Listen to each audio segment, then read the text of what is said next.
سلام، من ناهید حاجی مقصودی هستم و اینجا همراز روانشناسی. امروز میخوام در مورد چند تا از بزرگترین خطاهای ما خانم ها صحبت بکنم و در ویدیو بعدی حتما در مورد خطاهای آقایون در رابطه عاطفی، یعنی تو ارتباط با شریک عاطفیمون، پارتنر یا همسر. گاهی وقتا ما خانوما فکر میکنیم که هیچ اشتباه یا خطای بزرگی نداریم و معمولا انگشت اشارمون به سمت همسرمون هست، در صورتی که وقتی با مشاور صحبت میکنیم میبینیم یه اشتباهایی که کم هم کوچیک نیستن و اشتباههای فاحشی هستن که میتونن رابطه رو حتی به نابودی برسونن هم ما گاهی وقتا داریم. من میتونم بگم با توجه به تجربه کاریم تعداد ما خانوم ها که این خطاها رو داریم کم نیست. پس لطفاً این ویدیو رو با دقت ببینید و تا انتهای ویدیو ببینید که کدوم یکی از این خطاها رو دارید شما انجام میدید، نسبت بهش آگاه باشید و برای شروع کنید تغییر رو رقم بزنید. بریم سراغ اولین تغییر. یکی از بزرگترین خطاهایی که از روزهای اول، ماهای اول آشنایی شروع میشه، وابستگی عاطفیه. گاهی وقتا ما خانم ها وقتی شریک عاطفی پیدا میکنیم یا با همسرمون روزهای اول آشنایی وارد رابطه میشیم و رابطه جدی و صمیمیتر میشه، ناخودآگاه علاقه هامون و دوستا و روابطمون و حتی گاهی وقتا اهدافمون رو میذاریم کنار. یه فرد جدیدی اومده با ما توجه میکنه، عشق میده، ما رو دوست داره و این جذابیت اوایل رابطه باعث میشه که ما فکر میکنیم که انگار زندگی تک لاینه و تمام تمرکزمون میاد روی پارتنر عاطفیمون. چه اتفاقی میفته؟ به مرور زمان یه دلزدگی ایجاد میشه، هم برای شریک عاطفیمون، همسرمون، که انگار بهش یه چسبندگی داریم، هم برای خودمون، چون روزهای اول اون رابطه انقدر جذابه و فکر میکنیم که همه زندگی فقط شریک عاطفیه. وقتی چند ماه یا چند سال گذشت متوجه میشیم که یک انسان به روابط هم نیاز داره، به دوستهاش هم نیاز داره، به اهدافش هم باید حواسش باشه، به حیطه های دیگه زندگی هم باید توجه بکنه، شاید ورزش بکنه، کتاب بخونه، فیلم ببینه. همه زندگی رابطه نیست. خب حالا اتفاقی که میفته اینه که از همسرمون خشم داریم و فکر میکنیم که اون باعث شد که ما تنها توجهمون به اون شخص باشه یا به همسرمون باشه، در صورتی که در بیشتر مواقع چیزی که من متوجه شدم و تجربه کاری من این رو میگه که خودمون این اتفاق رو رقم زدیم. دومین خطا که جزو خطاهای بزرگ ما خانم ها هست اینه که تلاش میکنیم برای تغییر شریک عاطفیمون. هیچ انسانی دوست نداره، نه شما نه من، نه هیچ انسانی روی کره زمین دوست نداره که خودشو قبول نداشته باشن و بخوان تغییرش بدن. و یکی از اشتباههای بزرگ ما اینه، مثلا فردی که شخصیتش یه آدم درونگرا هست رو تلاش میکنیم برای اینکه توی جمع اکتیو باشه، حرف بزنه، شوخی بکنه و بگه و بخنده و این خیلی سخته.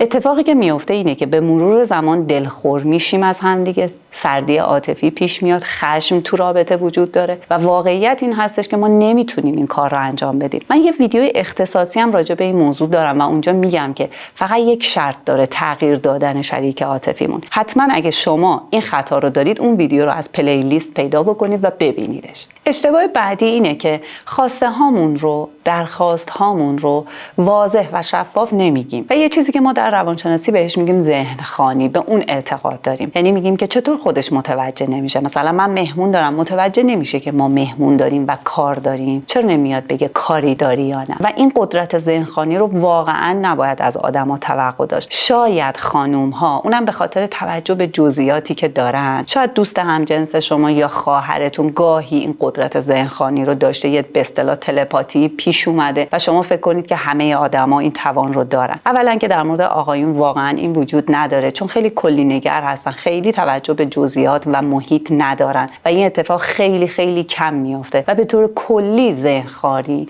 میتونه رابطه ها رو دچار چالش بکنه. یعنی به مرور زمان اتفاقی که میفته دلخوری و سردی رابطه است، چون ما فکر میکنیم که اون میدونه و اون آدم اصلا در شرایط ما نیست و نمیدونه که مثلا الان ما سرمون درد میکنه و نیاز به قرص داریم، یا الان چون مهمون داره میاد و کارها مونده نیاز به کمک هست، پس بلند شه بیاد به ما کمک بکنه. پس لطفاً خواسته هامون رو، درخواست هامون رو، نیاز هامون رو خیلی واضح و شفاف بگیم. اگر شما دارید این کار رو میکنید و توقع دارید که همسرتون متوجه بشه، یک اشتباه بسیار بزرگ هستش. اشتباه بعدی که تعداد زیادی از ما خانم‌ها انجام میدیم اینه که نقش مادری رو برای همسرمون ایفا میکنیم. یعنی مراقبت بیش از حد، بکن نکن کردن. وسیله‌هاتو برداشتی، چیزی که می‌خواستی بخوری رو خوردی، لباستو پوشیدی، اون کارتو کردی، کارهاشون رو چک کردن و مدام بهشون یادآوری کردن بابت مثلا قرار ملاقاتی که داره، بابت مسائل مالی که همسرمون داره، هی بهش تذکر دادن و یادآوری کردن. ببینین گفتن اینها در حد کمش داره نشونه عشق هستش و حالا میزانیش ابراز علاقه و توجه است، ولی وقتی از اندازه خارج بشه، وقتی مسئولیت‌های اون آدم رو ما بپذیریم و هی بخوایم بهش تذکر بدیم، اتفاقی که میفته به مرور زمان باعث سردی رابطه میشه، چون که مرد کم کم منفعل میشه و ما فکر میکنیم که اون از ابتدا منفعل بوده. نمیبینیم نقش خودمون رو که از ابتدا تو خواستی یه رابطه مادر فرزندی داشته باشی، مراقبت بیش از حد کردی و به این جای رابطه رسیدی. پس بهتره که حواسمون به رابطه باشه. رابطه پارتنری یا رابطه همسری جایگاه خودش رو داره. قرار نیست بیش از حد مراقب اون شخص باشیم یا بکن نکن‌های حالا مالی یا قرارهاش رو بخوایم بهش بگیم که اون شخص هم مسئولیت پذیریش کم و کمتر بشه و خشم توی رابطه بیاد. مشکل دیگه و خطای بزرگ دیگه‌ای که ما انجام میدیم عدم توجه به رابطه هست. یعنی بعد از اینکه چند ماه یا چند سال از رابطه جدی و صمیمی ما میگذره، انگار دیگه حواسمون به نیازهای احساسی همسرمون نیست. کمتر همسرمون رو میبینیم. خیلی درگیر روتین زندگی میشیم. کار، غذا، خواب، کار، غذا، خواب. یا بعد از اینکه بچه‌ها میان، گاهی وقتا مراجعین من میگن که اوضاع خوب بود، حواسش به من بود، ولی بعد از اینکه اولین فرزندمون اومد، تمام تمرکز همسر من شده غذای بچه، کلاس‌های بچه، خواب بچه، استراحت بچه و هیچ حواسش به من نیستش. اصلا ما یادمون نیست که گاهی وقتا با هم دیگه صحبت بکنیم، تایم 2 نفره داشته باشیم یا یه برنامه‌های فان 2 نفره مشترکی با هم دیگه داشته باشیم. پس یادمون باشه فقط ما خانمان نیستیم که نیاز داریم و احساساتمون باید دیده بشه و توجه بشه. آقایون هم نیازهای احساسی دارن و باید توی خونه دیده بشن، بهشون توجه بشه. حالا هر کسی یه مدلی داره. مدل همسرتون و شریک عاطفیتون رو پیدا بکنید و از نظر احساسی بهش حتما توجه مورد نیاز رو بدیم.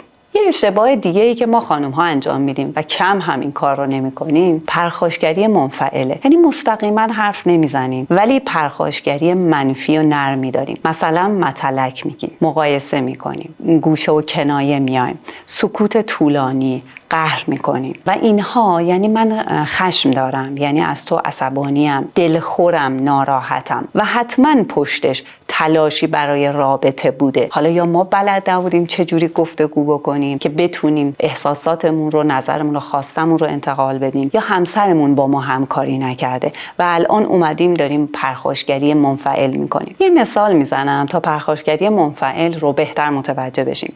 تصور کنید که مهمون میخواد بیاد و ما کلی کار داریم.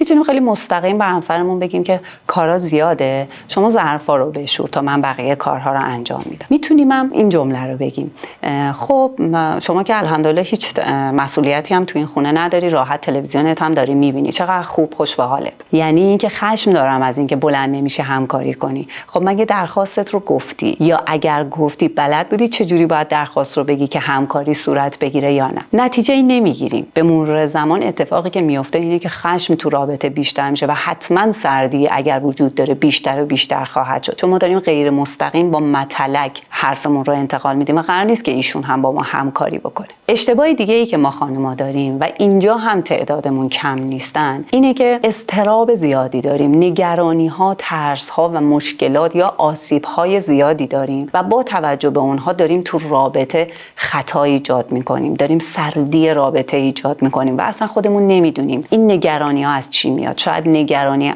و ترس از دست دادن هست، شاید ترس از خیانت دیدن هست، یا ترس از رها شدن یا چیزهای شبیه این که میتونه به خاطر آسیب‌ها یا تجربیاتی باشه که ما داشتیم و ناخوشایند بوده و میتونه به خاطر به اصطلاح زخم‌های روانی دوران کودکی یا نوجوانی ما باشه. من اختصاصا این موضوع اینقدر مهم هست که براش یه ویدیو درست کردم و پیشنهاد میکنم حتما ببینید. اون ویدیو الان داره به شما پیشنهاد میشه.